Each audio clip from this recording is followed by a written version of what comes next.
Programang ito ay rated SPG. Striktong patnubay at gabay ng magulang ang kailangan. Maaaring may masiselang tema, lengguwahe, karahasan, sexual, horror o droga na hindi angkop sa mga bata.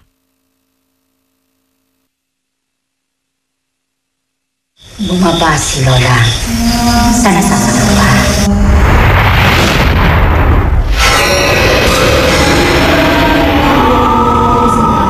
Mito ng Laguna yan eh. So binibigyan talaga siya ng physical manifestation. Itinuturing na sagrado at mahiwaga. Sino mang umakyat ay di raw makakaiwas sa misteryong bumabalot dito. Sarado ang puso at takot.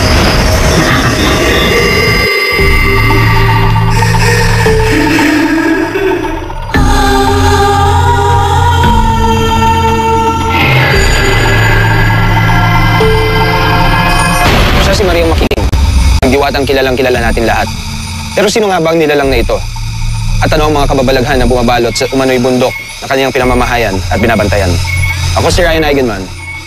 Buksan ang mga mata. Kalasan ng pandinig. Kalawakin ang isip. Dahil ang mundo ay nababalot ng misteryo.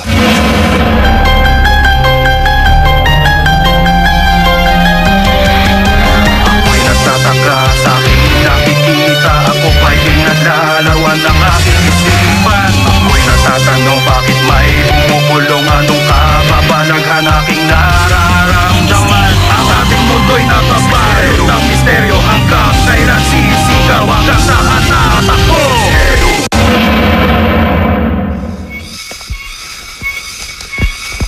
Marami ang naiengganyo na umakyat sa bundok ng Makiling. Pero sulit naman daw ang pagod sa pag-aakyat dahil dito mo matatamasa ang kagandahan ng kalikasan.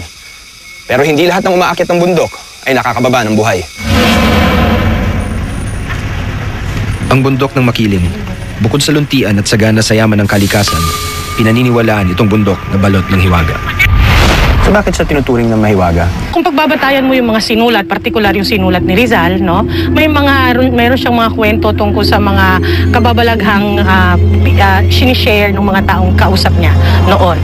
And then yung kwento na yan, nag-spread out na, nagkaroon na ng iba't ibang klaseng Mariang Makiling na may mga kanya-kanyang hiwaga na binibigay. May mga nagsasabing may nakikita silang babaeng nakatayo, madalas sa bangin, manipis, ang manipis ang parang hangin, o kaya ay babaeng nakaupo, nakahalukip-kip sa tuhod, o naglalakad lang bigla.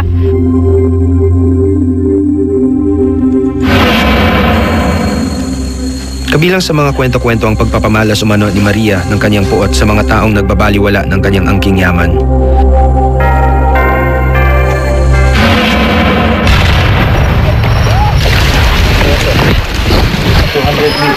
Ganito raw ang sinapit ng isang mountaineer na sinawing palad at hindi na nakababa pa ng buhay mula sa misteryosong bundok.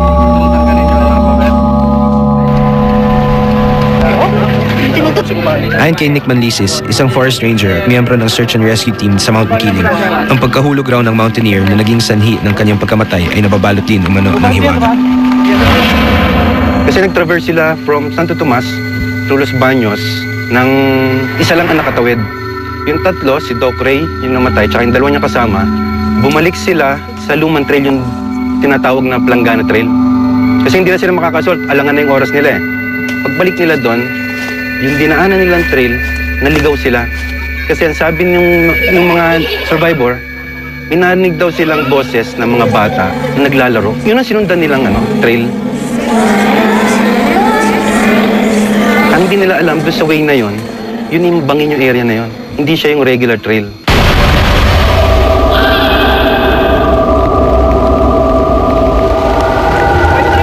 Talagang siya, V-shape na V-shape. At ang bato doon, yung pag hinawakan mo, natutuklap, doon siya dumaan.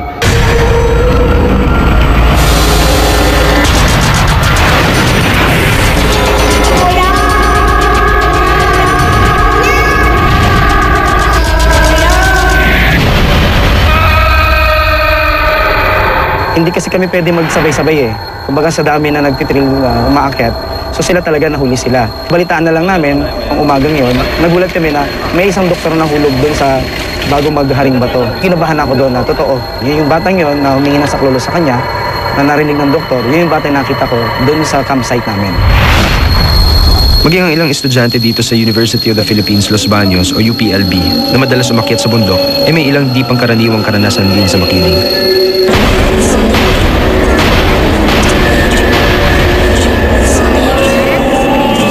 May mga naligaw po. Oo, naliligaw. Oo, naliligaw. Kapag maingay daw, kakilala nyo? Ay, narinig nyo? Schoolmate po. Schoolmate po namin. Pero nakabalik din sila. Matagal. Mga days na ba? Inabot po silang umaga bago makita. Okay, so yung pinuntahan nila, malapit lang or ilan minute hike? Yung normal na pupunta dapat nila bago sila maligaw? 4 hours. 4 hours. Okay, so 4 hours. Tapos sila naligaw, inabot ng kinabukasan.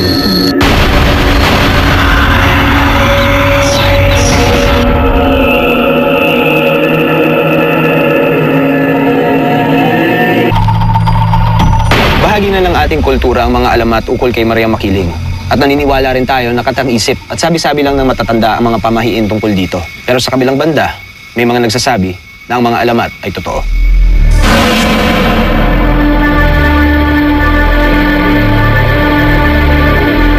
Kung babasahin mo sa mga literatura, nakasulat sa kanya, si Maria Makiling ay isang magandang babae.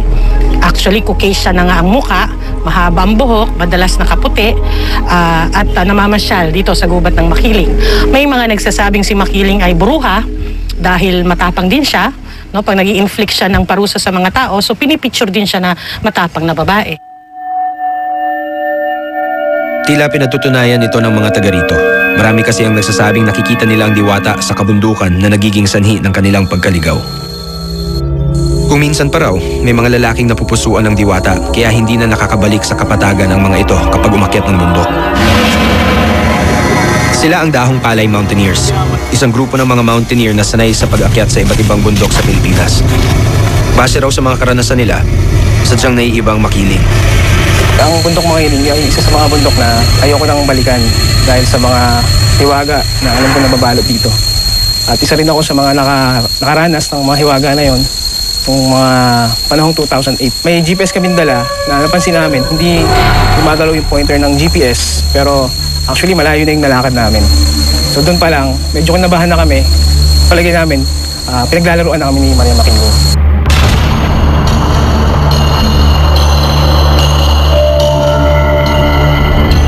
Kung sa iba'y nagpapakita o nagpaparamdam umano ang diwata, mas personal at mas malalim naman daw ang pakikisalamuhan ni Maria Makiling sa isang babae na taga-barangay Bagong Silang sa Los Baños, Laguna. Siya si Bennett. Ordinaryong mamamayan lang kung titingnan. Pero anya, pumapasok raw sa kanya ang espiritu ng diwatang si Maria Makiling.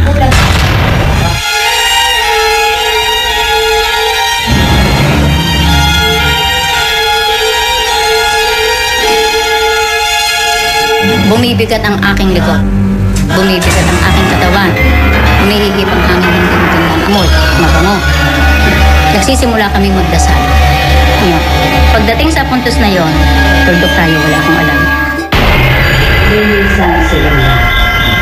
Iiwan ka isipang higla sa aking anak. Magandang hinig ng takipsip. Magandang hinig ng takipsip. Kung ang isang bilang pahiwatig sa pandinig ni Lola, humayo. Pumunta raw ang isa sa inyo, kung anong itatanong at pumunta raw doon sa kanyang harap. Pero mag-isip ko yung nasasalita, kayo po ba o meron po ibang nasa katagawan po ngayon? Ang karilikan, ang aking anak, ang nagsasalita, si Lola Maria. Hahaplasan ang dalawang kalamay ng aking anak. Ihipan ng matataling lalaki. Dampi sa balat ang kaniya. Manalangin sa Diyos Ama. Lola Maria. Kapag bukas ang puso, tagumpay ang haplasan. Totoo nga kayang si Maria Makiling ang aming nakausap? O isa lang ba itong palabas? Kapag sarado ang puso, takot, nakakamtan.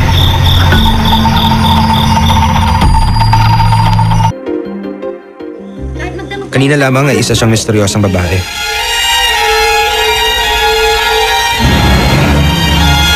Ang kahiligan, ang aking anak, ang nagsasalita. Si Lola Maria. Kapag sarado ang puso, takot, nakakangtan. Pero ngayon ay wala na siyang pinag-iba sa atin. Binit ang tawag sa akin. Pero ang tunay kong pangalan, Binita. Lola Binita. Binit na laang at ako yung napapaklakan. Kwento ni Benita, unang nagpakita sa kanya si Maria Makiling nang magkaroon ng landslide sa kanilang lugar noong Bagyong Milenyo. Pagdating ko dun sa ibabaw, ang aking dinadasal at isinisigaw, kung talagang ikaw, Maria Makiling, ang gumawa nito, magpakita ka sa akin. Siya ay unang-una kong nakita ay humihingi ako ng tulong. Nasa dulo siya ng kahoy. Ang buhok niya ay nakakasilaw, sayad sa lupa. Napakaganda niyang babae. Bilog ito, manipis ang labi. Bilog, walang ganitong kuhan. Mistisa po. Talagang mistisa. Magaling dito. Mula noon ay nagsimula na raw sumapi sa kanya si Maria Makiling.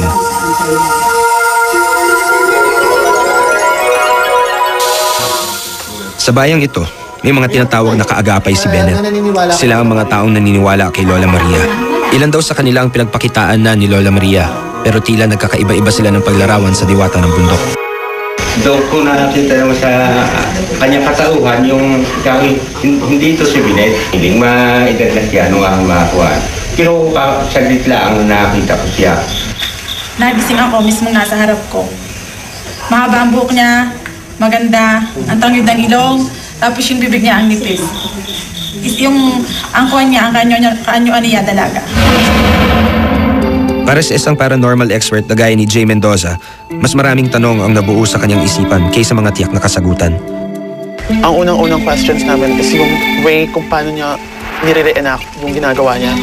The gestures, yung way ng pagsasalita niya is really routinary and masasabi mo talaga na kinokontrol. Second point ko is pag mga engkanto na ang sabihin natin sumasanim, technically hindi sila sumasanim. They don't have that capacity kasi hindi nila kayang gawin yan, unlike mga ghosts.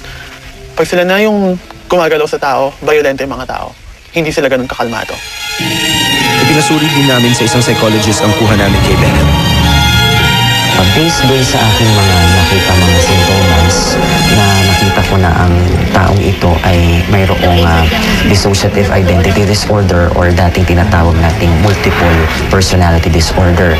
Na ang ibig sabihin na ito na ang isang tao ay pwedeng magkaroon ng magkaibang katauhan. Kasi ang sintomas din ng multiple personality disorder or dissociative identity disorder ay tinatawag nating depression. Nagkaroon siya ng tinatawag nating hallucination. Titinghimik. Lilisan si Lola. Iiwan kaisipang higla sa aking anak. Pahiwatig bawat bilang. Marami ang nagsasabi na mahiwaga ang bundok ng Makiling. Ang mga daan nito patungo sa tuktok ay nababalot ng hiwaga. Marami rin ang nagsasabi na ang mga tao nagpapalipas ng gabi dito ay kadalasang umuuwi ng may kwento ng kababalaghan. Para malaman kung totoo nga itong mga ito, susubukan ng team ng misteryo kasama ang Survivor Philippines Palau Soul Survivor na si Amanda Cooley Van Cool na akyatin ang bundok ng Makiling at magpalipas ng gabi dito. So ano, Amanda, handa ka na ba? Handa na, pero alam mo Ryan, of course, syempre, andun pa rin yung halong kaba. Lalo na yung mga naririnig mong kwento tungkol kay Maria Makiling, yung mga nangyayari sa bundok na to. Nakakatakot ng konti, nakaka-nervyos. Pero syempre, incorporate natin yung pagiging soul survivor. Pakita kong matapang ako. Okay, I can do it. Well, sana magandang maging experience mo dito sa misteryo. Ako din, sana. Sige, akyatin na natin to.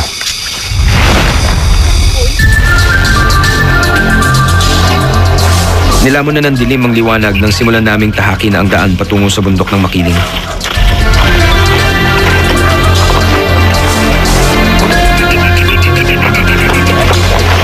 Bale, andito po tayo ngayon sa may Santo Tomas Trail, sa paanan ng Bundok Makiling. Bale, medyo gabi na po kaya naisipan po namin kasama ng mga paranormal experts tsaka mga mountaineers na dito na kami mag-set ng camp kasi delikado kung didiretso pa kami. Tsaka ngayon, tulad mga aso, kung ano-ano mga naririnig namin, mas safe kung dito na kami. Sa isang liblib na lugar na ito, magpapaumaga ang grupo namin. Isa lamang ang Santo Tomas Trail sa mga jump-off site paakyat ng Mount Makiling.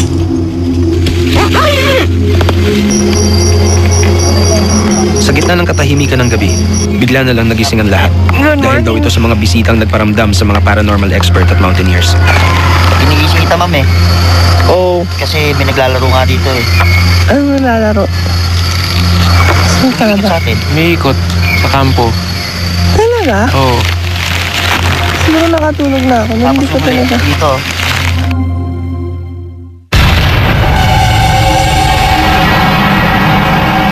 Mga 3 o'clock, may parang bata siya naglalaro dito hanggang dun po sa tent namin. Paikot-ikot lang. Yun yung mga naramdaman namin kagabi. Yung mga gumagawa ng ingay, nakikita natin sila sa bata, pero these were elementals. We call them duwende sa common term natin, sa layman's term natin. So, playful lang sila, hindi man sila harmful. Now, yung second instance, nakakita sila ng shadow na figure, I am thinking na isa siyang shapeshifter kasi hindi ko siya naramdaman at hindi rin siya naramdaman ni Carlo kasi yung frequency ng energy nila is pareho sa level ng frequency ng energy ng mga tao, ng mga hayop, kaya nagagaya nila. Ano kaya ang ibig sabihin ng mga pagbisitang ito? Isa kaya itong babala na wag na naming ituloy ang pag-akyat sa bundok Makiling?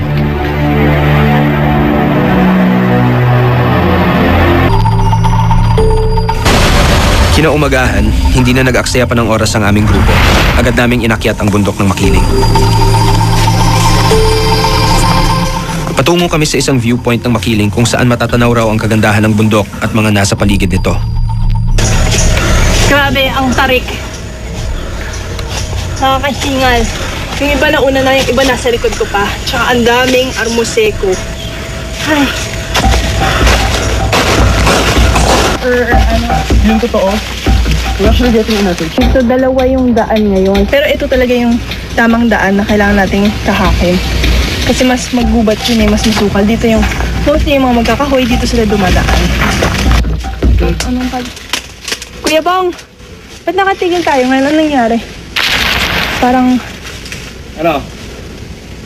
Kasi kung ano, diba sabi ko dito ngayon madalas nga naliligaw. Yung nanilikuan natin, halos magkapares ng isa dyan. Meron tayong nadaan isa dyan baba. Hindi nila nakita yung daan dyan, doon tayo baba. So parang laging trial and error itong ano? Dito kami lagi nag-aamin eh. Balik-balik ako dito nag-aamin. Naligaw tayo kuya. Medyo ano lang, na wrong way talaga, naligaw ng konti.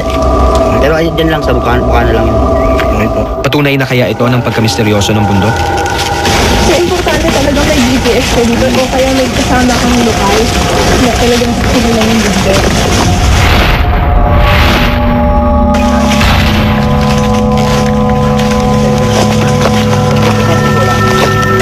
Third try. So this is actually our third try na mahanap yung tamang daan. Pagkatapos ng makailang ulit na pagkaligaw, nahanap din namin ang tamang daan. Yung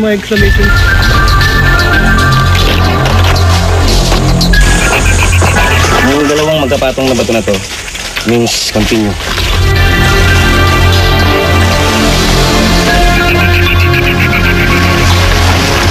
Pagkatapos ng mahigit 2 oras sa paglalakbay, Sa wakas, narating din natin ang view deck na tinatawag nila.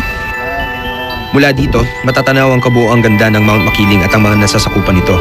Hindi mahirap isipin kung bakit marami ang nahahalinang umakyat dito. Pero sa likod ng kagandahang taglay nito, ay may mga panganib na nakabanta sa mga taong hindi nag-iingat. Sobrang tarik, tapos pag tingnan nyo, kaya sobrang careful ako eh. Dito, sobrang bangin talaga siya. So kung gugulong ka man, parang walang sasalo sa yung mga puno eh. Tinanong namin si Jay, ang kasama naming paranormal expert, kung may nararamdaman siyang elemento sa paligid ng bundok. Now, we cannot see anything here. Kasi yung vegetation dito hindi ka na naka-reach kasi na-explore to ng tao. So, may mga nag-i-exist pa rin dito pero hindi na natin kayang maabot kasi masyado na siyang malayo sa track na dinadaanan natin. Yung presence ni Maria Makiling, hindi ko siya nararamdaman dito. Sa kanyang mga deboto, higit pa sa isang alamat ang diwatang si Maria Makiling. Isa raw siyang makapangyarihang espiritu na nagpaparamdam at nagpapakita sa mga ordinaryong nilalang. Pero kahit hindi man daw natin makita ang misteryosong diwata, di raw dapat ipagsawalang bahala ang kanyang mensahe, ang pangangalaga sa ating inang kalikasan. Kung si Maria Makiling bilang isang tao, isang nag-exist na tao, medyo duda ko dyan. Pero kung titignan mo si Maria Makiling bilang isang ecosystem, isang buhay na environment, Diyan naniniwala ako. So para siyang isang entity na nakikipag-interact sa tao, na apektuhan ka niya. Pag may ginawa kang mali, pwede kanyang parusahan. Pag may ginawa kang maganda, may papalit din naman siya sa'yo. Si Maria nga kaya ang dahilan ng pagkaligaw o pagkaaksidente ng ilan sa bundok? Mahirap itong patunayan. Ang pwede nating matiyak, mas makaiiwas sa mga sakuna kung tayo may sapat na paghahanda at pag-iingat habang nasa bundok. May mga misteryo bang nagaganap sa inyong kapaligiran? Meron ba kayong mga nakunang kakaiba na nais yung ipaimbestiga? Ipadala ang inyong mga kwento, video at litrato sa Misteryo, GMA Network Center, EDSA Corner Timog Avenue, Diliman, Quezon City. O i-email kami sa misteryo@gmanetwork.com. May mga bagay at kaganapan na sadyang hindi may paliwanag. Pero hindi naman ibig sabihin na basta-basta na lang tayong maniniwala sa mga haka-haka o kwento. Dapat mo itong patunayan sa sarili mo. Ako si Ryan Eigenman. Buksan ang mga mata, talasan ang pandinig, at palawakin ang isip. Dahil ang mundo ay nababalot ng misteryo. Ako'y nagtataka sa aking nakikita. Ako ba'y pinalalawan ng aking isipan? Ako'y nagtatanong bakit